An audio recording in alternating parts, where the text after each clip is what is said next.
Stock market में काफी बड़ा क्रैश आएगा या फिर आ सकता है बहुत बड़ा बूम, इसको लेकर के बहुत सारी कंफ्यूजन है क्योंकि stock market all time high के आसपास है, लेकिन इसके बावजूद लोग क्यों कह रहे हैं कि बड़ा आने वाला है क्रैश। सो इस वीडियो के अंदर हम डिस्कस करेंगे और जानेंगे एज अ इन्वेस्टर हमारे पर्सपेक्टिव में क्या चीजें हो रही हैं, शॉर्ट टर्म, मीडियम टर्म और इवन लॉन्ग टर्म इन्वेस्टर के पर्सपेक्टिव से हमें करंट बाजारों कैसे देखना चाहिए, क्यों इंडियन मार्केट में एक बड़े बूम की उम्मीद है और क्यों ग्लोबल मार्केट में सेंटिमेंट हो रहे हैं खराब। सो हर एक चीज कवर करेंगे इस वीडियो के अंदर और जानेंगे कि एक्चुअली 2026 कैसा दिख सकता है। सो मेरा नाम है अभिषेक उपाध्याय, आप देख रहे हो कॉफी थिंकर्स। अगर आपको डेटा ड्रिवन वीडियोस पसंद है तो ये चैनल आपके लिए है।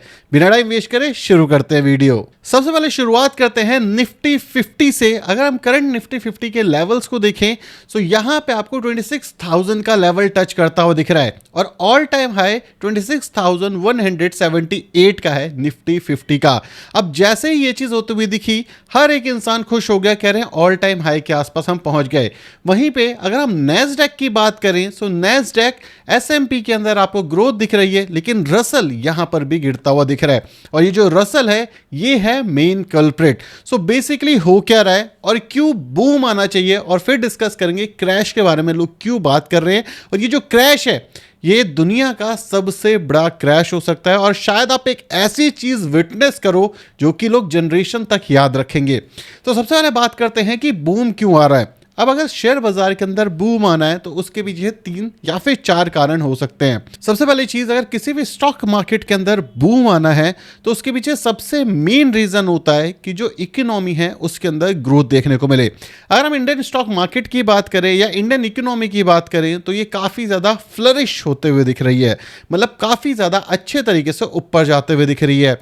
अगर हम रीसेंट मेजर पॉजिटिव सिचुएशंस की बात करें तो बिहार इलेक्शन एनडीए की सरकार बनती है और ये हमारी मार्केट के लिए एक मेजर पॉजिटिव साइन है, क्योंकि ये जो साइन है ये इंडिकेट करता है फॉरेन इंस्टीट्यूशंस को, जिसको हम एफआईआई और एफपीआई कहते हैं, कि यहाँ पे एक मेजर स्टेबल गवर्नमेंट है और मेजर स्टेबल गवर्नमेंट होती है तो इस सिचुएशन में एफआईआई का पैसा देश में हमारे आता है।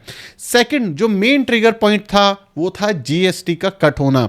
अब जैसे ही जीएसटी के अंदर मेजर कटौती आती है, जहां पे गाड़ियां 18% इवन 30% के टैक्स ब्रैकेट में चली गई थी, वो करीब करीब 10% के ब्रैकेट या फिर 18% के ब्रैकेट में आ चुकी हैं, जिससे जो गाड़ियों की सेल है उसके अंदर एक एक्स्ट्रा बूम देखने को मिला, जिस वजह से बजाज ऑटो ने एक ह्यूज सेल्स के अंदर अपवर्ड दिखाया। महिंद्रा एंड महिंद्रा के रिजल्ट्स भी काफी अच्छे रहे और जो जीएसटी कट था उसने अपना इंपैक्ट दिखाया और रेवेन्यूज में एक मेजर अप मूव दिखा और ये सेकंड सबसे बड़ी न्यूज थी। तीसरी इंपॉर्टेंट न्यूज जिसको आपको पता होना चाहिए वो है हमारे रेट कट। अगर हम स्टॉक मार्केट के अंदर रेट कट की बात करें तो ये बहुत ज्यादा मेजर सेंटिमेंट होता है। अगर किसी भी देश के अंदर रेट कट हो रहे होते हैं, मतलब जो इंटरेस्ट रेट होते हैं वो कट होते हैं, जो कि आरबीआई डिसाइड करता है और ग्लोबल लेवल पे फेड डिसाइड करता है यूएस के लिए, तो वहां पे जब रेट कट होना शुरू होता है तो इसका मतलब ये होता है कि इन्फ्लेशन, मतलब महंगाई दर किसी भी इकोनॉमी में कम है। जब महंगाई दर किसी भी इकोनॉमी में कम होता है और रेट कट आता है तो यहाँ पे जो ग्रोथ ट्रेजेक्टरी है ये बढ़ जाती है, कंपनियां लोन लेती हैं, नए प्लांट सेटअप करती हैं और वापस से जो ग्रोथ है वो आती है क्योंकि जॉब जनरेशन होता है। तो इस वजह से जो रेट कट है वो थर्ड मेजर पॉजिटिव साइन था। फोर्थ इंपॉर्टेंट फैक्टर जो 2025 में हमें मिला वो था हमारा बजट। यहां पे करीब करीब 12 लाख रुपए के आसपास आपको कोई भी टैक्स नहीं देना पड़ता, उसके ऊपर चला जाए तो थोड़ा बहुत टैक्स आपके ऊपर लग जाएगा जैसे नॉर्मल लगता था। यहां पे काफी सारे लोग जिनकी सैलरी 12 लाख से कम थी उनके ऊपर जीरो टैक्स हो गया और एक बहुत पॉजिटिव साइन था। इससे भी जो हमारे देश के अंदर कंजम्पशन थी ये बढ़नी चाहिए थी। सो ये कुछ ऐसे पॉइंट्स थे जो हमारी मार्केट के लिए बहुत ज्यादा इंपॉर्टेंट रखते हैं और अगर आप इन सारे पॉइंट्स को मिला लोगे तो हमारे देश का जो कंजम्पशन है वो बढ़ना चाहिए था। अब कंजम्पशन हमारे देश का क्यों बढ़ना चाहिए था, इससे हमें क्या फर्क पड़ता है। जब किसी भी देश का कंजम्पशन बढ़ता है तो उसका प्रोडक्शन भी बढ़ जाता है क्योंकि डिमांड हाई हो जाती है। जब डिमांड हाई होती है और प्रोडक्शन हाई होता है तो हमारे जीडीपी के नंबर बहुत तेजी से बढ़ते हैं। अगर हम रीसेंट रिजल्ट्स की बात करें अपनी कंपनीज की तो काफ़ी स्टेबल रिजल्ट्स आते हुए दिखे। हम इस समय पे रिसेशन के खतरे से बहुत दूर हैं। कंपनी, कुछ स्पेसिफिक कंपनी के रिजल्ट, ये कहना सही होगा, कुछ अच्छे आए, लेकिन मेजॉरिटी ऑफ द कंपनी के रिजल्ट्स इतने अच्छे नहीं आए, जिस वजह से लास्ट 1 साल में हमारी जो मार्केट थी वो सिर्फ और सिर्फ कंसोलिडेट करती रही। और स्टॉक मार्केट पर्सपेक्टिव से एक और इशू देखने को मिला कि जो एसआईपी थी उसके अंदर भी एक मेजर ड्रॉप देखने को मिला, जिस वजह से यहाँ पे जो एक एक्स्ट्रा अल्फा हम कमा सकते थे, क्योंकि ज्यादा इनफ्लो होगा मतलब डिमांड ज्यादा होगी स्टॉक्स की। जब स्टॉक की डिमांड ज्यादा होगी तो डिमांड सप्लाई में डिमांड की क्वांटिटी बढ़ जाएगी और हमारा जो मार्केट है वो ऑल टाइम हाई हिट कर सकता है, जैसे कि 2020-21 के अंदर हुआ था जब सडन इनफ्लो बढ़ गया था रिटेल इन्वेस्टर का, जो कि इस समय पे कम होता हुआ दिखा है। तो ये कुछ मेजर फैक्टर थे जिस वजह से मार्केट यहां से बूम करनी चाहिए, और ये सिर्फ इंडियन स्टॉक मार्केट की बात हो रही है। अब बात करते हैं कि मार्केट क्रैश की बात क्यों हो रही है, क्योंकि निफ्टी तो अमेजिंग दिख रहा है। बिल्कुल निफ्टी के लेवल पे सच कोई मेजर इशू नहीं है। मेजर इशू मतलब ऐसा नहीं है कि आईएनआर कोलैप्स हो जाएगा, हमारी पॉलिटिकल पार्टी चेंज हो रही है तो इससे क्या होगा, हमारा जो पॉलिटिकल सिचुएशन है वो खराब हो जाएगी, नहीं, ऐसा कुछ भी नहीं हो रहा। सो बेसिकली सबसे बड़ी दिक्कत कहां पर है, और वो है यूएस में। अब यूएस के अंदर आपने एआई बबल तो काफी बार सुना होगा, जो कि एक्चुअली परसिस्ट करता है, लेकिन यहां पे एक और मेजर इशू है, वो है करेंसी इशू। दुनिया में हर बैंक होल्ड करता है यूएस डॉलर को, वो हमारे लिए एक रिजर्व करेंसी का काम करता है। जैसे अगर आपने इंडिया से यूएस कुछ पैसा भेजा या यूएस से इंडिया कुछ पैसा भेजा, स्विफ्ट सिस्टम के थ्रू वहां पे सेटलमेंट होता, तो इसलिए हर बैंक के पास डॉलर्स होते हैं, क्योंकि डॉलर में मेनली सेटलमेंट होता है। दूसरी इंपॉर्टेंट चीज, अगर ग्लोबल लेवल पे आपको ट्रेड करना हो तो आपको फॉरेक्स करेंसी चाहिए होती है, मतलब डॉलर। इसी वजह से दुनिया में हर एक देश डॉलर होल्ड करता है, जिसको कहते हैं फॉरेक्स रिजर्व। करंटली जो इंडिया का फॉरेक्स रिजर्व है वो $704 बिलियन के आसपास है। अब ये फॉरेक्स रिजर्व काफी ज्यादा बड़ा है। रिसेंटली यहाँ पे जो कटौती है वो मेजरली देखी गई।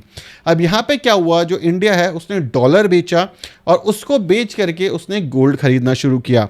ये सिर्फ इंडिया ने नहीं करा, ये चाइना ने करा, उसके बाद जापान ने करा, और उसके बाद अलग अलग नेशंस ने किया। एशियाई कंट्रीज ने मेनली यहाँ पे ज़्यादातर डॉलर बेचे। ये डॉलर बेचने के बाद गोल्ड वहाँ पे खरीदारी काफ़ी बढ़ गई।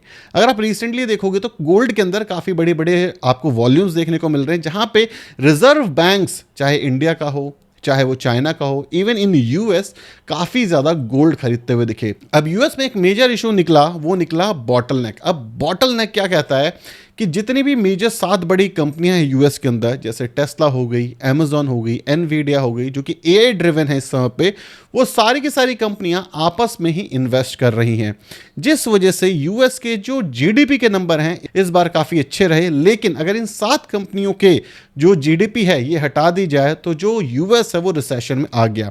इस वजह से रसल 200 ने इतने अच्छे रिटर्न्स नहीं दिए जितने अच्छे रिटर्न्स एस&पी 500 और नैस्डैक ने दिए। अब ये डेफिनेटली थोड़ा कॉम्प्लिकेटेड है, इसको समझोगे तभी आप समझ पाओगे। एक वर्ड में अगर आप समझने की कोशिश करोगे, क्रैश आएगा या फिर ग्रोथ आएगी, आप नहीं समझ पाओगे। तो जब ये सारी सिचुएशन चल रही है तो लोगों में एक फोमो आ गया कि क्या डॉलर खत्म होता हुआ दिख सकता है, और ये रिस्क डे बाय डे बढ़ता जा रहा है। क्यों? आप ये समझो, जो ट्रंप है उसने टैरिफ गेम खेला, काफ़ी सारे टैरिफ्स उसने अलग अलग देशों पे लगा दिए। रिसेंटली इंडिया के लिए भी एक गुड न्यूज़ आई कि बहुत जल्दी हो सकता है जो टैरिफ है वो हम पे हट जाए और हमें एक ट्रेड डील मिल जाए। और ये आज से नहीं, पिछले 6 महीने से सुन रहे हैं, तो कुछ भी नया नहीं है इसके अंदर। चाइना के साथ एक बहुत अच्छी ट्रेड डील ट्रंप ने ऑलरेडी कर ली है, और यहीं पे जो गवर्नमेंट है यूएस की वो ये भी कह रही है जो टैरिफ हैं जो डोनाल्ड ट्रंप ने लगाए हैं वो हटा दिए जाएंगे। अब इन सब से एक मेजर इशू आ रहा है, वो क्या है कि जो बबल है वो डॉलर में फैल रहा है, क्योंकि डॉलर इतना ज़्यादा स्ट्रांग नहीं है जितनी तेज़ी से उसको प्रिंट किया जा रहा है। अब ऐसा मैं क्यों कह रहा हूँ, हर साल जो यूएस है उसे $2 ट्रिलियन सिर्फ अपना डेट चुकाने के लिए चाहिए, तो मतलब $2 ट्रिलियन का डेफिसिट हर साल यूएस इकोनॉमी में होता है। अब जब भी यूएस इकोनॉमी में ऐसे इश्यूज आते हैं तो एक रीसेट बटन होता है। अब ये रीसेट बटन क्या करता है, इसको समझने के लिए 2008 का क्राइसिस समझाता हूं। जब हाउसिंग क्राइसिस आया तो सारे के सारे बैंक्स ऑलमोस्ट बैंकरप्ट होने वाले थे यूएस के। तो हाउसिंग क्राइसिस में हाउस के जो पैसे थे, मतलब जो भी घर ओवर इन्फ्लेटेड हो गए थे, वो क्रैश होकर के अपने रीजनेबल प्राइस के आसपास आ गए, और बैंक्स को बचाने के लिए क्वांटिटेटिव ईजिंग करनी पड़ी, जिस वजह से बैंक सर्वाइव कर पाए। अब लेकिन यहाँ पे प्रॉब्लम क्या है कि उस वजह से लिक्विडिटी बढ़ गई और लोग सर्वाइव कर गए, वापस से जो एक क्रैश था ये रिकवर हो पाया। लेकिन 2025-26 में प्रॉब्लम ये है कि ऑलरेडी $38 ट्रिलियन का डेट हो चुका है, और ये बबल धीरे धीरे करके बढ़ रहा है। और इस बार अगर डॉलर गिर जाता है काफ़ी ज़्यादा, अगर सारे के सारे देश मिलकर के डॉलर बेचने लगते हैं, तो ये जो बबल है ये फट जाएगा। एक भी क्वार्टर इन 7 कंपनियों को रेवेन्यू नहीं आए तो भी ये बबल फट जाएगा। अगर यूएस के अंदर इन्फ्लेशन बढ़ गया, मतलब ग्रोथ कम हुई, तो भी ये बबल फट जाएगा। अगर जो फेड है वो बहुत ज़्यादा रेट कम कर दे तो भी ये बबल फट सकता है। अगर चाइना गोल्ड बहुत ज़्यादा खरीदे और डॉलर एकदम से बेच दे तो भी ये बबल फट सकता है। अगर ये टैरिफ की सिचुएशन खत्म नहीं होती और रियल प्रोडक्टिविटी नहीं आती तो भी ये बबल फट सकता है।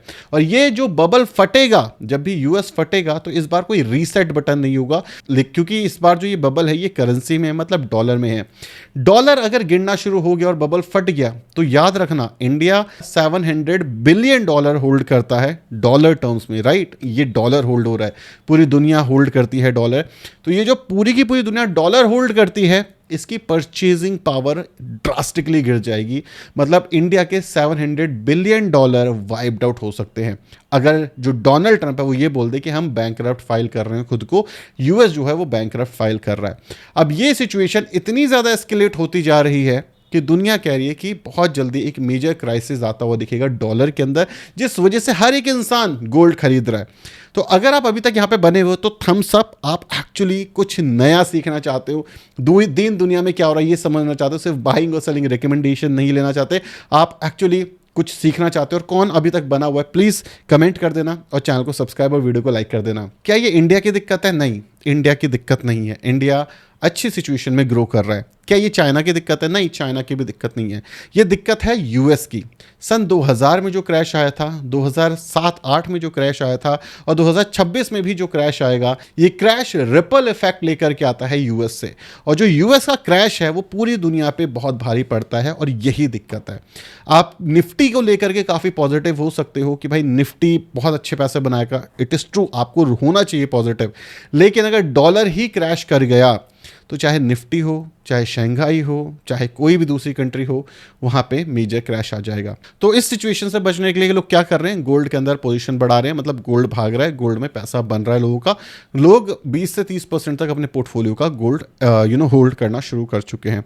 सो अगर ये डॉलर के अंदर क्राइसिस आया तो मार्केट ड्रास्टिकली गिरेगी और इसको कोई नहीं रोक सकता। जब तक ये बबल बनता जा रहा है, बढ़ता जा रहा है, बढ़ता जा रहा है, बढ़ता जा रहा है, तब तक ये बबल बढ़ता जाएगा और निफ्टी के लेवल पे कोई दिक्कत नहीं है, निफ्टी ऊपर जाता जाएगा। सो अगर आपको सिक्योर खेलना है सो गोल्ड आपके पोर्टफोलियो में होना चाहिए। आज से पहले शायद मैं कभी गोल्ड पे इतना बुलिश नहीं था, लेकिन गोल्ड आपको सिक्योरिटी देगा आपके ओवरऑल पैसे से। अगर डॉलर की वजह से सब गिर जाता है तो गोल्ड इतनी तेजी से रिकवर कर जाएगा कि आपके ओवरऑल पोर्टफोलियो को बचा लेगा। तो इस वजह से गोल्ड भी आपके पोर्टफोलियो का एक मेजर हिस्सा हो सकता है, चाहे वो फिजिकल हो, चाहे वो ETF हो। डिजिटल गोल्ड आपको नहीं खरीदना है। लेकिन क्या सिर्फ इतनी सी बात है? नहीं, यहाँ पे और भी बड़ा गेम है। आपका रिटायरमेंट फंड, आपका पे चेक, आपकी बॉन्ड इन्वेस्टिंग, आपकी इवन गोल्ड इन्वेस्टिंग भी रिस्क पे आ सकती है। और मार्केट शायद इतना बड़ा क्रैश आपको दे 2026 में, अगर डॉलर कोलैप्स हो, जिससे शायद आप रिकवर भी ना कर पाओ। और इसके ऊपर एक डेडिकेटेड वीडियो बनाई है मैंने, नीचे कमेंट सेक्शन में उसका लिंक दिया है, वो ज़रूर देख लेना। आपको बहुत कुछ समझ आ जाए कि एक्चुअली चल क्या रहा है मार्केट के अंदर।